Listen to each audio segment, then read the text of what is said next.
चला तर एस्पायरंट्स, या सेशन मध्ये मोस्ट वंडरफुल टॉपिक आपण सुरुवात करायला जात आहोत, which is very very important. जो drug inspector exam point of view यावरती मॅक्सिमम क्वेश्चन्स आहेत aspirants, and that is blood. Yes, the blood bank and the blood component याबद्दलची कम्प्लीट डिस्कशन आपण घेत आहोत. प्रिव्हियसली एस्पायरंट्स आपण ब्लड पाहिलं. ब्लड पाहण्याआधी बॉडी फ्लुइड्स पाहिले. बॉडी फ्लुइड्स कव्हर अप करून पुन्हा ब्लड मध्ये गेलो. ब्लड मध्ये आपण आरबीसी, प्लेटलेट्स, देन आपण त्याच्यामध्ये सो वेगवेगळे कॉम्पोनंट्स पाहिले. सो डब्ल्यूबीसी पाहिल्या, त्याची क्लास पाहिले, देन प्लाझ्मा प्रोटीन्स. सो असं डिटेलमध्ये जाऊन आपण ब्लड हे एकदम सुपर डुपर लेवल पर्यंत क्लिअर केला. आता आपल्याला ब्लडचे बँक, त्याचे रिक्वायरमेंट्स, ब्लडची मॅन्युफॅक्चरिंग, त्याचे रिक्वायरमेंट्स, ब्लडचे प्रोडक्ट्स, त्याचे रिक्वायरमेंट्स, ब्लड कॉम्पोनंट्स, त्याचे रिक्वायरमेंट्स याबद्दलची कम्प्लीट इन्फॉर्मेशन घ्यायची आहे. तर एस्पिरंट्स, असं काय आहे या टॉपिक मध्ये जे की या एक्झामसाठी एवढं इम्पॉर्टंट विचारलं जातं? हा, तर हे खूप डीप मध्ये आहे. जसं की एक्झाम्पल, की तुम्ही ब्लड डोनेट करत असताना डोनेशनचा रेशिओ काय असतो as compare to the days. After how many days तुम्ही ब्लड हे डोनेट करू शकता if you donate your blood today. आज जर ब्लड डोनेशन केलं असेल तर किती दिवसानंतर तुम्हाला चान्स मिळतो. त्यानंतर ब्लड डोनेट करत असताना जे ब्लड डोनेट केलं जातं त्याला कोणत्या कंडिशन मध्ये प्रिझर्व केलं जातं. ब्लड डोनेट केल्यानंतर जी बॅग असते, जी पॅक केली जाते, ह्या बॅगचे वेगवेगळे कलर्स कोणते असतात.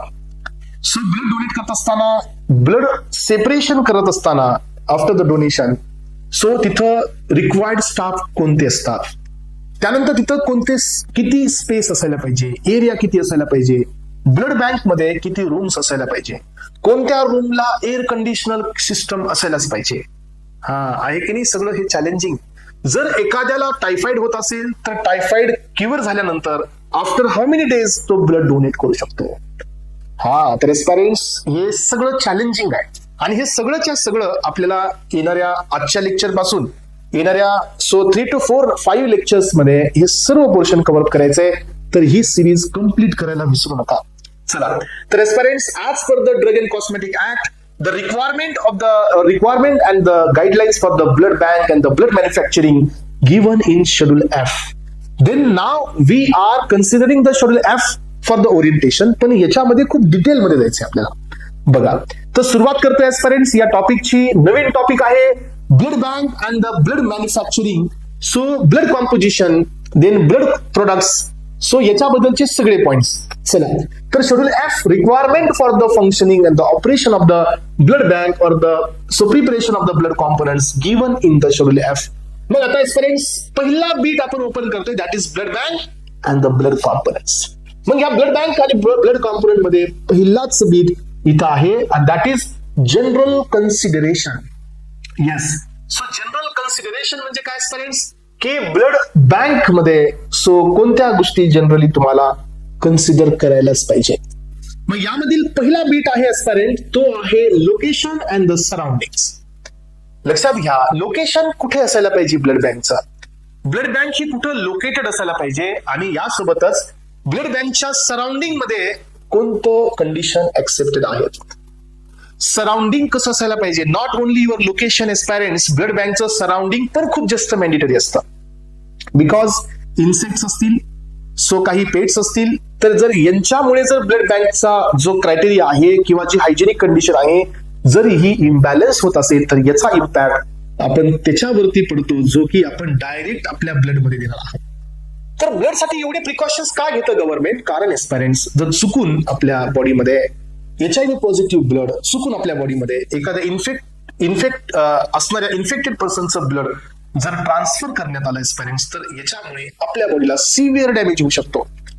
जर चुकून तुम्ही ब्लड ग्रुपिंग मॅच न करता जर ब्लड ट्रान्समिशन करण्यात आलं तर याचा बी आपल्या बॉडीवरती खूप मोठा इम्पॅक्ट होतो.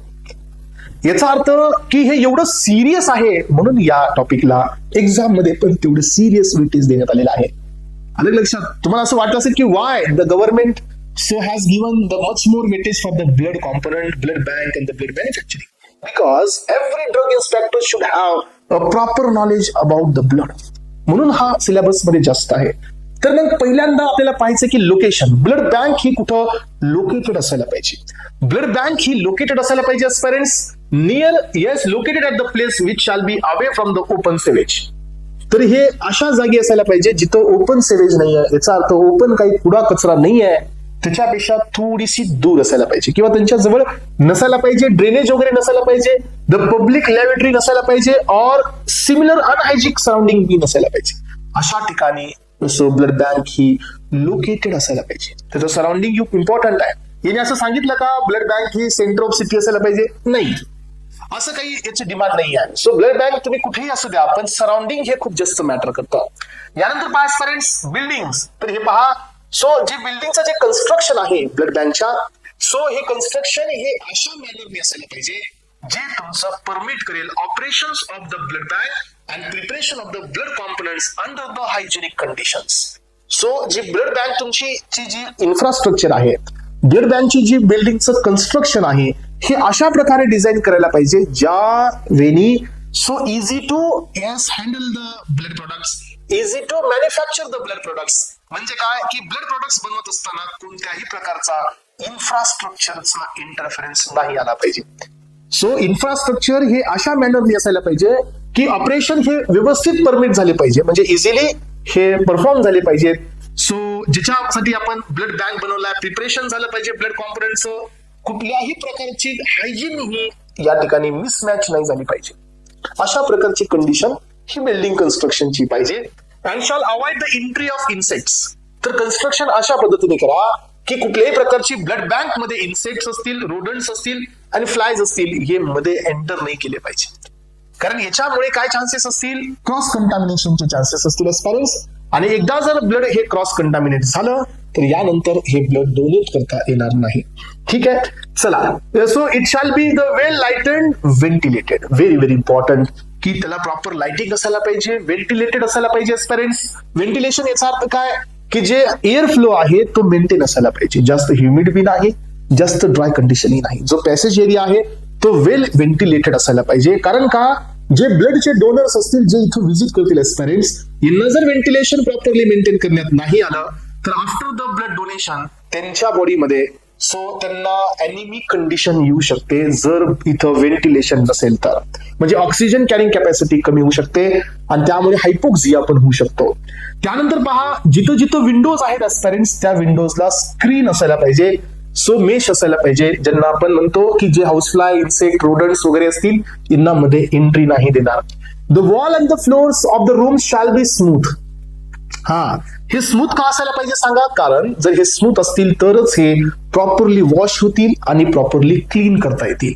जर तुम्ही फ्लोर जर असेल, हा जर रफ असेल तर पेरेंट्स तुम्ही डिसइन्फेक्टंट पण वापरत असाल, सो बॅक्टेरियाला यामध्ये किल करण्यासाठी, तर तुम्हाला या ठिकाणी त्या रफनेसमुळे ते प्रॉपरली अप्लाय नाही होणार, तर तिथं बॅक्टेरियल ग्रोथचे चान्सेस असतात. त्यामुळे जो फ्लोर असतो आणि जी वॉल असते ही स्मूथ असायला पाहिजे पेरेंट्स, वॉशेबल असायला पाहिजे आणि कॅपेबल फॉर बिंग क्लीन.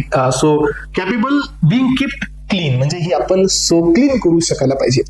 यानंतर पहा, ड्रेन शॅल बी ॲड्युकेट साईज. म्हणजे जिथं आपण सो वेस्ट पास करत आहोत तिथं ते प्रॉपर ते तेवढं असायला पाहिजे. जे ब्लड बँकचं जेवढं वेस्ट आहे ते तिथं मॅनेज झालं पाहिजे. Were connected directly to the sewer. जिथून सो जे गावाच्या पाठ बाहेर जिथं आपण आउटफ्लो असतो सगळ्या पूर्ण सिटीचा, त्याला ते डायरेक्टली कनेक्टेड असायला पाहिजे. Shall be equipped with the trap to prevent the backs the siphonage. याचा अर्थ की त्याच्यावरती ट्रॅप असायला पाहिजे तुमच्या आउटलेटवरती, जेणेकरून त्याचा फ्लो वापस रिव्हर्स तुमच्याकडे किंवा ब्लड बँककडे घेऊ नये याच्यासाठी. सो पेरेंट्स एवढे सगळे स्पेसिफिकेशन्स देण्यात आलेले आहेत. सो बिल्डिंगच्या बाबतीत, बिल्डिंग या बद्दलचे सगळे पॉइंट्स आपण इथं क्लिअर केलेले आहेत. त्यानंतर पहा पेरेंट्स, हेल्थ आहे, क्लॉथिंग आहे, सॅनिटेशन ऑफ द स्टाफ. हा, तर स्टाफ बद्दल पण काही गोष्टी देण्यात आलेल्या आहेत. पहा, the employee shall be free from the contagious or the infectious diseases. हा, तर आता जो ब्लड डोनेट केल्या, ज्याच्याकडे ब्लड डोनेट करणार आहे, जो स्टाफ आहे, त्यांना जर इन्फेक्शन असेल तर पेरेंट्स, सो जर त्यांनी स्नीजिंग करत असतील, कफिंग करत असतील, तर याचा डायरेक्ट कॉन्टॅक्ट हा ब्लड सोबत येऊ शकतो. तर जो स्टाफ आहे एस्पायरंट, तर त्याच्याकडून कुठल्याही प्रकारचं कंटामिनेशन, कुठल्याही प्रकारचं इन्फेक्शन हे इथं नसायला पाहिजे. They shall be provided with the clean overalls, head gears, footwears और gloves so gloves, so wear your required, म्हणजे जिथे जिथं गरजेचं आहे तिथे तिथं कॅप असायला पाहिजे, हँड ग्लोव्स असायला पाहिजे, फुटवेअर्स असायला पाहिजे, हँड ग्लोव्स असायला पाहिजे. तर ह्या सगळ्या गोष्टी त्यांनी वेअर केल्या पाहिजे जिथं जिथं गरजेच्या आहे. चला तर एस्पिरंट्स, यानंतर आता नेक्स्ट बीट आहे. आधीचं जे पॉइंट्स आपण डिस्कस केले एस्पिरंट्स ते होते जनरल रिकमेंडेशन. आता आपण चाललेलो आहोत अकोमोडेशन कडे. अकोमोडेशन ऑफ ब्लड बँक म्हणजे ब्लड बँकची साईज किती असायला पाहिजे, ब्लड बँकचा एरिया किती असायला पाहिजे, ब्लड बँक्स कडे किती रूम्स असायला पाहिजे. सो हे पॉइंट्स आता आपण पाहतोय. तर एक्सपेक्टेड आहे एस्पिरंट्स की तुम्हाला एक एक पॉइंट क्लिअर होत आहे. कुठल्याही प्रकारचं कन्फ्युजन करायचं नाहीये, कुठल्याही प्रकारची ऍडव्हान्स रिडिंगची गरज नाहीये. Just wait and watch. असाच सर्व सिलेबस स्लोली तुमच्याकडे पास होणार आहे. सो फक्त या प्लॅटफॉर्म थ्रू तुम्हाला जे लेक्चर्स मिळतील ते करत राहा आणि सो तुमचं नॉलेज अपग्रेड करत राहा. चला तर aspirants, the blood bank shall have the area. हा, ब्लड बँकचा किती एरिया असायला पाहिजे aspirants? Blood bank should have the area 100 square metre for its preparation. So कमीत कमी 100 स्क्वेअर मीटर एरिया पाहिजे त्याच्या प्रिपरेशन साठी. Additional 50 square metre area for the preparation of the blood components. So blood bank साठी तुमच्याकडे 100 square metre असायला पाहिजे आणि 50 स्क्वेअर मीटर हे ब्लड कॉम्पोनंटच्या प्रिपरेशन साठी पाहिजे. याचा अर्थ टोटल एरिया जो आहे तो तुमच्याकडे 150 स्क्वेअर मीटर असायला पाहिजे. सो यानंतर पहा, या एरियामध्ये काय काय असायला पाहिजे? It shall be consist of following rooms for each. बघा, room for the registration of the medical examination. एक रूम याच्यासाठी जिथं तुम्ही रजिस्ट्रेशन कराल, ब्लड डोनेट करणाऱ्याचं एक्झामिनेशन पण केलं जाईल ना, त्याचं एक्झामिनेशन होईल, त्याचं वेट पाहिलं जाईल, त्याला कुठला डिसीज आहे का पाहिलं जाईल. सो एस्पिरंट, तुम्हाला माहितीये का आतापर्यंत आपण जिथं जिथं ब्लड डोनेट करत गेलो आपलं कुठं टेस्टिंग झालेलं नाही आहे ना, बरोबर आहे ना? मग तुमच्या मनामध्ये हे कॉन्सेप्ट असेल की अरे हे टेस्टिंग तर कधी व्हाच नाही. हा, मग हे टेस्टिंग काय बेटा? ज्या वेळेला तुमचं ब्लड हे कलेक्ट केलं जातं आणि ज्या वेळेला हे ब्लड बँक मध्ये पोहोचवलं जातं त्यावेळेला हे ब्लड ट्रान्सफर करण्याआधी, कुणाला देण्याआधी याच्या सगळ्या टेस्टिंग केल्या जातात. अलग लक्षात. आणि जर हे ब्लड जर टेस्टिंग मध्ये कुठं पॉझिटिव्ह येत असेल तर तुमचा कॉन्टॅक्ट नंबर आपण दिलेला असतो. तुम्हाला या कॉन्टॅक्ट नंबरवरती कॉल करून सांगितलं जातं की your blood has been detected with this problem, so please go and take advice from the doctor, असं तुम्हाला सांगितलं जातं. याचा अर्थ ब्लड डोनेट केल्यानंतर त्याची प्रॉपर टेस्टिंग केली जाते. सो काही ठिकाणी तर ब्लड हे सेपरेट केलं जातं, प्लाझ्मा सेपरेट केला जातो, प्लेटलेट सेपरेट केले जातात, WBC RBCचं सेपरेशन होतं. म्हणजे काय की त्याच्यानंतर भरपूर प्रोसेसिंग आहे आजपर्यंत जी आपण पुढे पाहणारच आहोत. सगळ्या कंडिशन्स आपल्याला पाहिजेत. मग आता जिथं रजिस्ट्रेशन आणि मेडिकल एक्झामिनेशन होणार आहे त्यासाठी एक रूम पाहिजे आणि त्या रूम मध्ये ऍडव्होकेट फर्निचर असायला पाहिजे, फॅसिलिटीज असायला पाहिजेत for registration and the selection of donor. ठीक आहे, तुम्हाला एक्झामिनेशन करायचंय आणि मग सिलेक्ट करायचं की यस तुम्ही डोनेट करा, तुम्ही नका करू, तुमचं वेट हे अंडर वेट आहे, then no you can not donate the blood. किंवा तुम्ही रिसेंटली ब्लड आताच डोनेट केले, right now you are unable to donate the blood, असं तुम्हाला सांगावं लागेल. ब्लड कलेक्शन रूम ही एअर कंडिशनर असायला पाहिजे, AC रूम पाहिजे जिथं ब्लड तुम्ही कलेक्ट करताय. हे एक्झामिनेशनची रूम आहे, इथं ब्लड कलेक्शन नाही, ब्लड कलेक्शन इथं आहे. Blood component preparation room, so ही पण एअर कंडिशनर असायला पाहिजे. पेरेंट्स, टेम्परेचर पाहिजे 20 to 25 डिग्री सेल्सिअसच्या मध्ये. यानंतर पहा, laboratory for the blood grouping serology. हा, तर ब्लड ग्रुपिंगची टेस्टिंग व्हायला पाहिजे ना. हा, तुमचं ब्लड सो पिकअप केल्यानंतर ब्लडची जी सो बॅग असते याच्यावरती तुम्हाला त्याचे इन्स्ट्रक्शन्स द्यावे लागतात. याचा अर्थ तुम्हाला ब्लड ग्रुपिंग टेस्टिंग करावी लागते. मग ब्लड ग्रुपिंग टेस्टिंग ही सेरोलॉजी लॅब मध्ये केली जाते, त्याच्यासाठी तुम्हाला एक रूम असायला पाहिजे. यानंतर पहा, laboratory for the testing the blood blood transmissible disease म्हणजे काय? Communicable disease. सो अशी पण एक लॅब असायला पाहिजे आजपर्यंत जिथं ब्लड मधून कम्युनिकेबल होणाऱ्या डिसीजची टेस्टिंग व्हायला पाहिजे. जसं की हेपेटायटिस आहे, सिफॅलिस आहे, मलेरिया आहे, HIV अँटीबॉडीज असतील तर ह्यांच्या टेस्टिंगसाठी पण आपल्याला एक रूम असायला पाहिजे. यानंतर पहा, स्टरलायझेशन कम वॉशिंग. ठीक आहे, आता पहा तुम्हाला माहिती आहे की जे स्टाफ मेंबर असतील हे ऍप्रॉन वेअर करतील. मग हे ऍप्रॉन्स आपल्याला वॉश करायचे. वॉश करणे म्हणजे स्टरलाइज करायचे. स्टरलाइज म्हणजे काय? हा, मायक्रोबायोलॉजी इटसेल्फ हे इंडिकेट करतं की sterilisation complete destruction of micro organism, याला आपण स्टरलायझेशन म्हणतो. म्हणजे एक रूम ही स्टरलायझेशन कम वॉशिंगची असायला पाहिजे. रिफ्रेश होण्यासाठी एक रूम पाहिजे, यालाच आपण रेस्ट रूम म्हणूया. जे स्टाफ असतील यांना रिफ्रेश व्हायचं असेल तर त्यांच्यासाठी एक रूम आहे, आणि एक रूम मात्र रेकॉर्डची असायला पाहिजे. कोण ब्लड डोनेट केलं, कोणी ब्लड हे ट्रान्सफर केलं, याच्याबद्दलची सगळी इन्फॉर्मेशन तुमची रेकॉर्ड रूम मध्ये असायला पाहिजे. आजपर्यंत एवढ्या रूम्स तुमच्याकडे ब्लड बँक मध्ये असायलाच पाहिजे. स्टाफ सिलेक्शन कडे, ब्लड बँक मध्ये किती स्टाफ असतो? येस, अलग लक्षात एस्पायरंट सगळ्यांना समजतं हा टॉपिक?